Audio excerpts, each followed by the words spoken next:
As sad as it might sound, I really do look forward to the Oscars when they come round, the nominations, seeing where it all comes together. Because I do put a lot of hours into watching films, a lot of it films I don't even like, just so that I can say that I've seen all of them, that I've done the list. I can have a comprehensive and informed opinion when these Oscars come around. And then it comes out and it just pisses me off and ruins my day a little bit. I'm not going to talk about Emilia Perez too much. It's a bit odd that every single person in the film world unanimously says it's a terrible film, and yet it's leading for Oscar nominations across all areas. I do feel like there's something fishy going on there, and I'd like for someone to explain it. But I do think the main emissions that I'm upset about are in these categories. I'm not going to be ridiculous and try and say that any of these were bad performances, but there are some real sore thumbs here and some really painful omissions. Clarence Macklin in Sing Sing. If that's not a better performance than Edward Norton in A Complete Unknown, then I genuinely don't know what language I'm thinking in when I watch these films, because it was night and day, in my opinion. Josh O'Connor as well in Challenges. It's like, because it's just a bit of like a cheeky performance, maybe a bit unserious. It's like we just disqualify that type of acting from any sort of award ceremony, and I think it's ridiculous.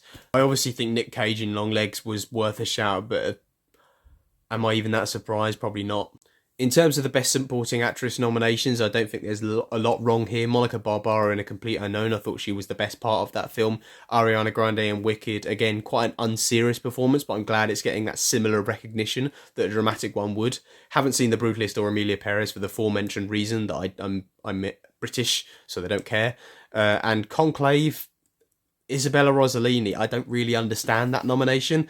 It was a good performance and it was notable, but considering the options, it seems a bit out there. It seems a bit random, especially when you've got Bridget Lundy Payne and I Saw the TV Glow right there.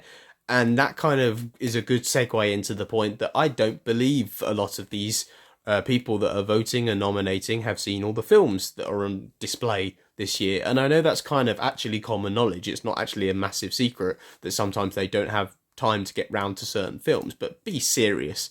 If anyone's seen I Saw the TV Glow and then they've seen Conclave, anyone who's not going for Bridget Lundy Payne over her is just lying or unserious or corrupt. It's kind of that simple.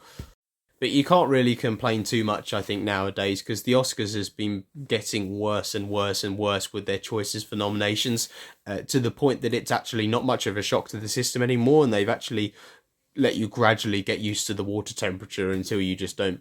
I just don't believe the Oscars anymore.